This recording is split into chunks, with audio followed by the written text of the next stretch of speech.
Hey everyone, we are Leen and Wim, a couple from Belgium.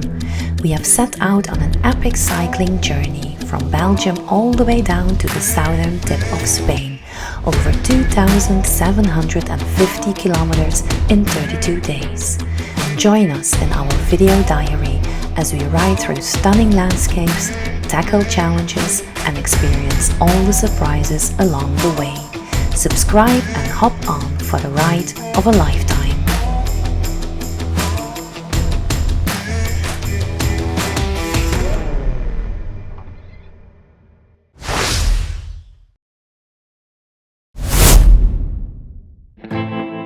Even as we hang our overloaded bags onto our bikes, it still hasn't fully sunk in that today, after 6 months of preparation, we are finally beginning our great adventure. I can't measure in hours, not even in days, the time I spent meticulously planning this route. It ended up being 2,750 kilometers. But how many of those kilometers we'll actually cycle remains to be seen. Will technical issues, physical discomfort, or mental battles in our heads throw a wrench in the works? I have no idea. But it's typical to set out on a journey like this with a bit of anxiety. It feels strange to say goodbye to our cat Stella and then close the door of our home behind us for the last time. Or at least for a long while. The first few meters I cycle a bit clumsily and wobbly. The loaded bags on my handlebars are putting my balance to the test. We have done so many trips with heavy loads by now, but I still need a moment at the start to adjust to the weight of the bike. As we cycle out of our hometown Lommel along a path beside the railroad, I spot 2 people in the distance. Zalig. Nog 2700. Hey. It's my parents. They are holding a sign that says Tarifa, with an arrow pointing us in the right direction and the number of kilometers still to go. We are indeed on our way to Tarifa, the southernmost point of continental Europe. I hadn't even mentioned that in all my excitement.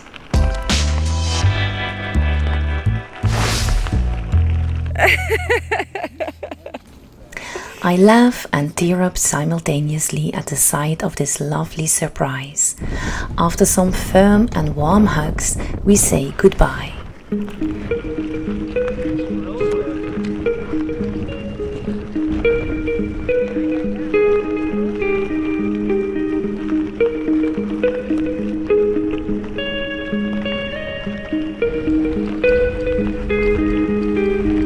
We are barely 10 kilometers in when it starts to rain. The clouds have been threatening for a while. We think it's just a light drizzle, so we skip the rain gear. But we couldn't have been more wrong. Half an hour later, we are completely soaked. Thankfully, it's not cold. I don't mind my soaking wet cycling shorts and shirt. My good mood clearly wins out over the less friendly weather gods today.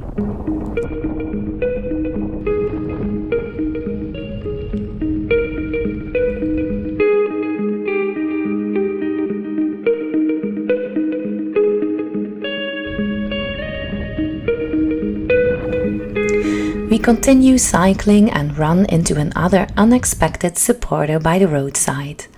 Hans, a good friend of Wim, has set up a small table with drinks for us in the rain. He even brought umbrellas so we can enjoy the drinks relatively dry. It is so heartwarming that people take the time and effort to do this for us. It might seem trivial, but on an adventure like this, it means so much. Thank you, Hans.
As we cycle into Tessenderlo, a statue of a little boy and girl catches our eye.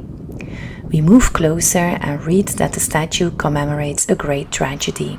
On April 29, 1942, one of the worst industrial disasters in the country's history happened here. It was a tragic event that caused widespread destruction and took the lives of many people. The disaster occurred during World War II, when Belgium was under German occupation.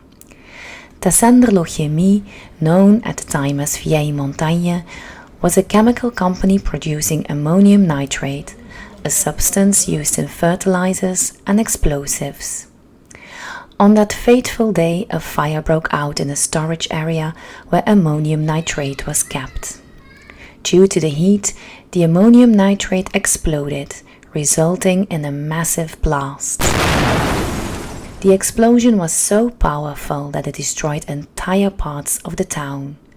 Houses were ruined, businesses wiped out, and countless lives lost. The exact death toll varies by source, but it is estimated that over 190 people died and hundreds were injured. The damage to property was also enormous, and the impact on the local community was devastating. Even the school that once stood here was completely destroyed, taking many students and teachers with it. Today, a new school stands on the exact same spot where so many lives were lost. Children, almost the same height as a statue, skip by. Their mother gives permission for me to take a photo of them with the statue. I take a picture that instantly feels special and symbolic. To me, it captures the slogan displayed on a sign next to the statue. But despite everything, there is something that endures. And despite everything, there is something that mourns.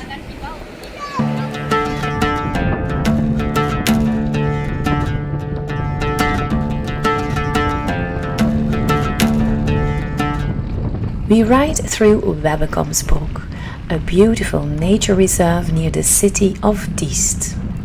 This lovely area is part of the larger Demerbroeken Nature Reserve, a network of marshes and wet forests along the Demer River. One of Webbekomsbroek's unique features is the presence of wild horses, specifically conic horses. Conics, whose name derives from the Polish word kon for horse, are often considered descendants of the extinct Tarpan, the European wild horse. These small, calm and cheerful horses are known for their resilience and ability to live outdoors year-round. This makes them ideal for use in nature reserves, where they play a crucial role in landscape management and biodiversity preservation. Through the conic horses grazing, a greater variety of plant species can thrive, creating a vibrant and dynamic ecosystem that attracts a wide range of animals, making Webbekomsbroek a true biodiversity hotspot. Unfortunately, we don't spot any horses as we ride through.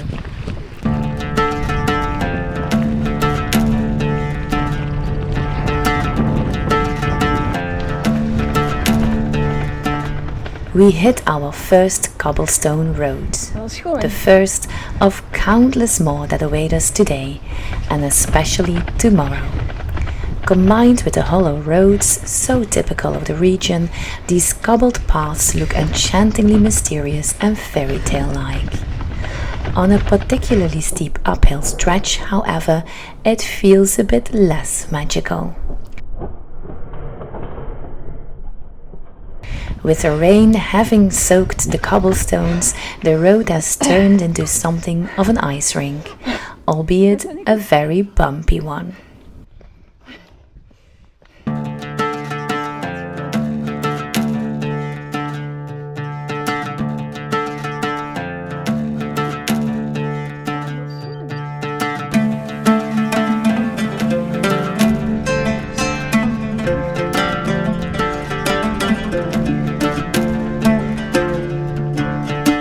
De eerste dag van zo'n avontuur staat toch vooral in het teken van twijfel, moet ik zeggen. Het is een avontuur waar we maandenlang naar uit hebben gekeken, echte dagen hebben afgeteld. Maar als het dan één keer zo ver is, dan stel je toch heel veel vragen. Ben ik er wel fysiek klaar voor? Heb ik genoeg getraind? Ben ik thuis niks vergeten? Ga ik misschien ziek worden onderweg? Er zijn zoveel vragen waar dat je de antwoorden gaandeweg wel op zal vinden.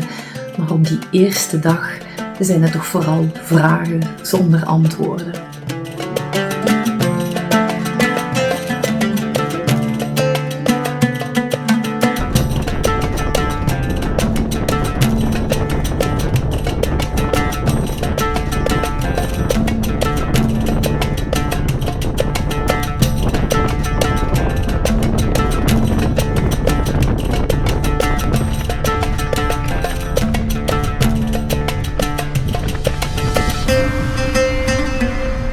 Op dag 1 hebben we toch al wat regen gehad, met slippartijen tot gevolg, zoals je al kon zien. Maar tegen het einde van de dag verdwenen de twijfels toch wel en de kop was eraf.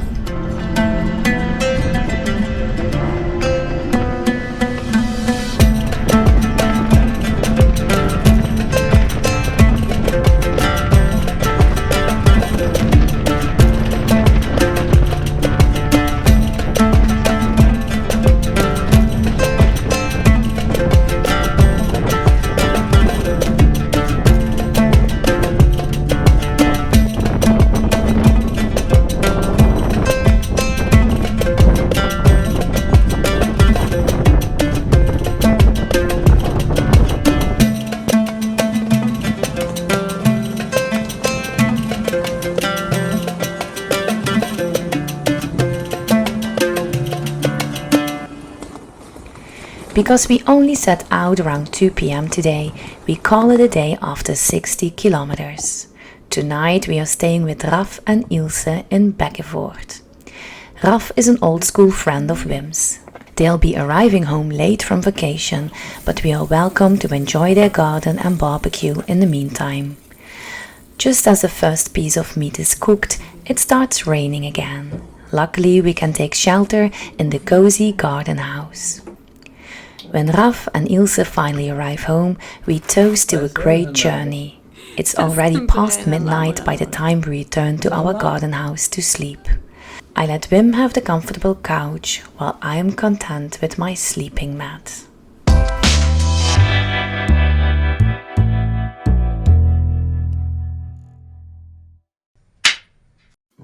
Op dag 1.